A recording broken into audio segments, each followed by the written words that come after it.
se você não estiver bem preparado. Também é comum que um único questionador domine a discussão, ou pelo menos tente dominá-la. Algumas audiências são tímidas ou não reagem, e outras, ocasionalmente, podem ser hostis.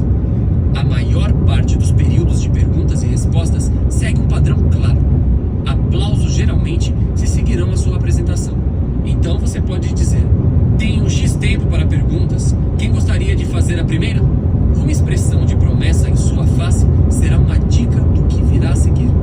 Perceba que você deve comunicar claramente quanto tempo será permitido para a sessão de perguntas e respostas.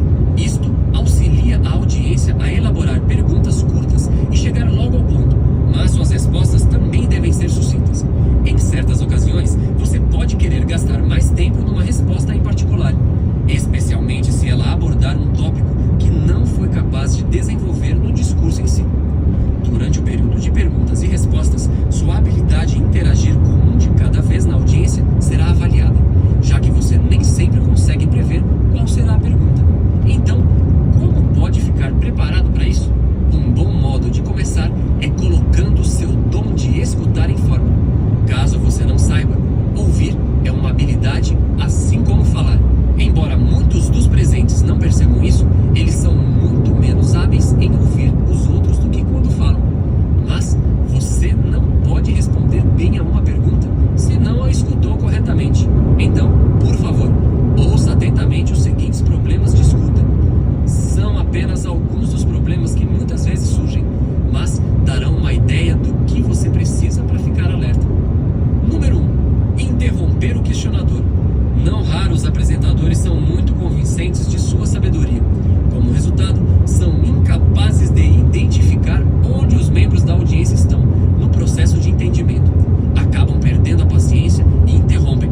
Isto pode danificar seriamente a sua causa, muito mais do que se você tivesse pelo menos ouvido a pergunta inteira e dado uma resposta fraca. Número 2. Não olhar para quem fala.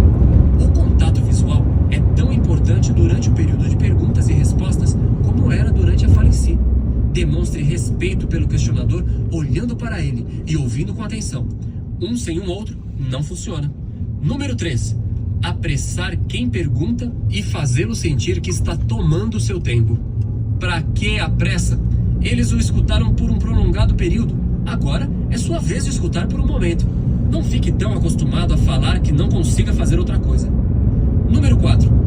Ostensivamente não responder à pergunta. Conforme veremos mais tarde nessa sessão, existem maneiras de chegar à essência da mensagem na sessão perguntas e respostas, independente do que foi perguntado. Porém, isso precisa ser feito com sutileza. Você não pode apenas ignorar uma questão e depois ir para uma reprise do seu discurso. Número 5. Especialmente comum e desastroso.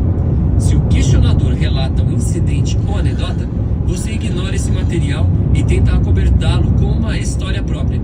Geralmente, começa com uma frase como: isso me faz lembrar, ou deixe-me contar-lhes a respeito de... Se você ouvir essas palavras saindo de sua boca durante a sessão de perguntas, pare e pense imediatamente. Você está indo para uma direção errada. Para lidar com essas e outras armadilhas, deve-se treinar o ouvir, assim como quando você pratica a fala. E à medida que sua destreza melhora, aprenderá a reconhecer certos padrões nas perguntas das pessoas e ficará mais fácil lidar com elas. Exista ou não a intenção, alguma pergunta dos ouvintes pode armar uma cilada que o deixe em maus lençóis, caso não a responda corretamente. Por exemplo, você pode se deparar com o que é conhecido como pergunta instigante. Perguntas instigantes são aquelas que põem à prova, incitam ou até empurram em direção a certa resposta, fazendo você ignorar outras possibilidades. As chamadas perguntas fechadas são especialmente elaboradas dessa maneira. Um exemplo pode ser uma pergunta assim: você acha que o diretor-geral está tendo problemas? Observe como a resposta está implícita na própria pergunta. Um exemplo mais extremo poderia ser: você acha que os problemas do diretor-geral estão piores do que nunca? Com perguntas instigantes desse tipo, a melhor escolha é sempre discordar e em seguida continuar com uma explicação. Ao dizer sim, você se compromete com uma posição extrema e qualquer coisa que venha dizer mais adiante pode parecer irrelevante. Um outro